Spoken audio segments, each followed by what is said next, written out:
Coming on the air because music legend Dolly Parton is dead at the age of 80. She was one of the most unifying forces in American culture, a celebrity for more than 50 years. For decades, the world knew Dolly Parton as the woman who could turn a joke about her own wig into a headline, who could laugh about her figure before anyone else got the chance, and who somehow made rhinestones and big blonde hair feel like armor instead of costume. But behind that armor, in the final stretch of her long life, there were details she kept mostly to herself, things that only came into full view after her family finally released the truth about what she had actually been carrying. What emerged was far heavier than fans expected, and it changes the way many people will remember her final months. Dolly Rebecca Parton was born on January 19, 1946, in a one-room cabin in the Great Smoky Mountains of Sauk County, Tennessee, the fourth of 12 children raised by Robert Lee Parton and his wife Ivy Lee. There was no running water, no electricity, and very little money, but there was music constantly moving through that house, carried by her mother's voice and by the hymns sung in the small Pentecostal church nearby. Dolly began writing songs before she was old enough to understand what a career even was, and by the time she reached her teenage years, she had already performed on local radio and television in Knoxville and cut her first record. At 13, she stood on the stage of the Grand Ole Opry, introduced by Johnny Cash himself, a moment that would have overwhelmed most children, but instead confirmed to Dolly exactly what she intended to do with her life. The day after her high school graduation in 1964, she boarded a bus to Nashville with almost nothing but ambition, the first person in her family ever to finish high school, and now the first to try her luck in the country music capital of the world. Nashville was not an easy place for a teenage girl from the mountains to break into. The industry at the time was run almost entirely by men who had firm ideas about how a young female singer should look and sound, and Dolly had to push against those expectations while still insisting on staying rooted in traditional country rather than chasing the pop crossover sound that was starting to dominate the charts. It was on that very same day she arrived, standing outside a laundromat, that she met a young man named Carl Dean, who worked in asphalt paving and had no interest whatsoever in show business. 2 years later, they married quietly in a small Baptist church in Georgia, partly because her record label worried that a public wedding might damage the image being built around her. What followed was one of the more unusual arrangements in celebrity history, a marriage that lasted close to 60 years, built almost entirely out of the public eye.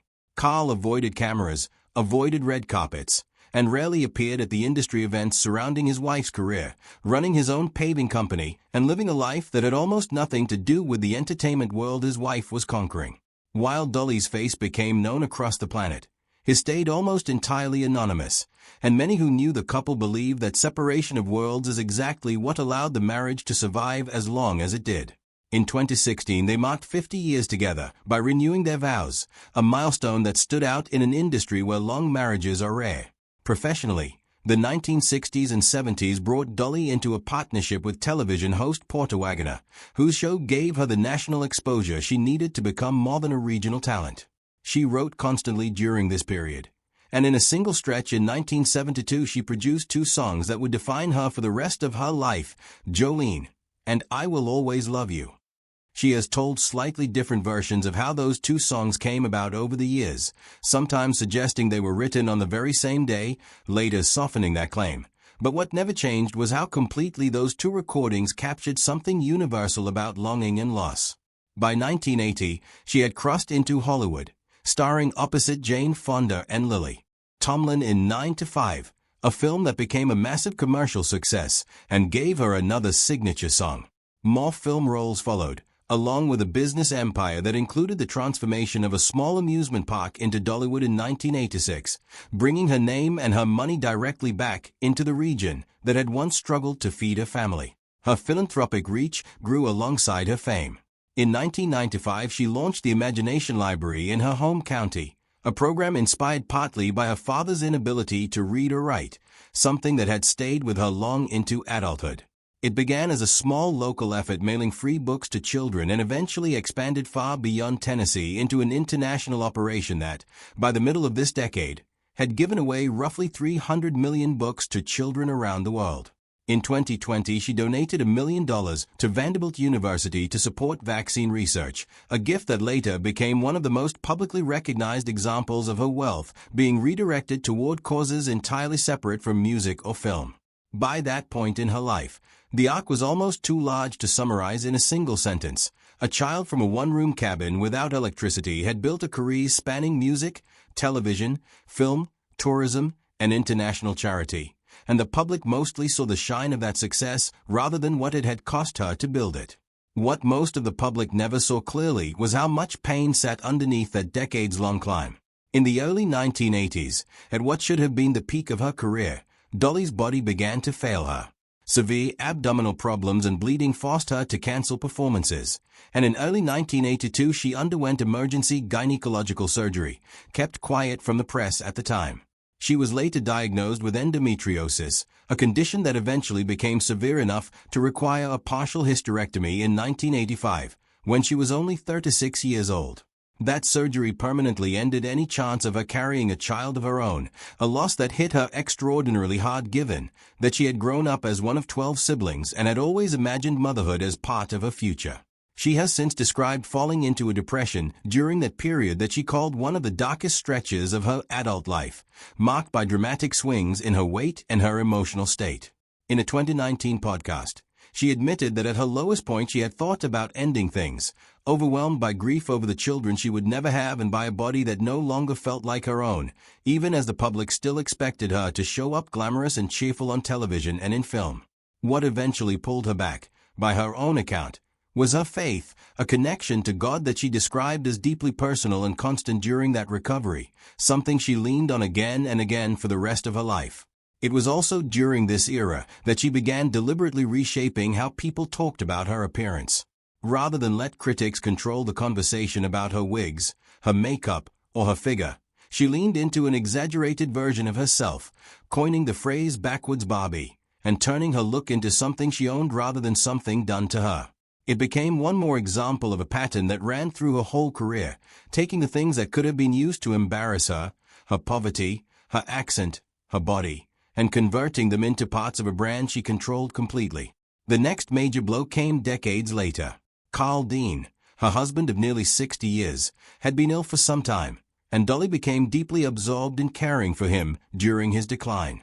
She has since admitted that while she focused everything on him, she almost entirely stopped paying attention to her own health. Carl died on March 3, 2025, in Nashville at the age of 82. For a woman who had never known adulthood without him nearby, the loss was staggering. She dedicated a song, "If You Hadn't Been There," to him, and spoke afterward about how difficult it had become to write anything new, admitting that grief had, for the first time in her life, made it hard for her to turn pain into music the way she always had before. She talked about the anniversaries and holidays that followed as being particularly hard to get through, saying only her faith kept her steady, along with a belief that she would eventually see him again. Barely more than a year later, in July 2026, her older brother Dolly Parton died at 82 in Sevierville, Tennessee, remembered as a longtime crane operator and outdoorsman. It was one more loss stacked on top of the one still fresh from Carl's death, another reminder that the enormous family she had grown up inside of kept shrinking around her.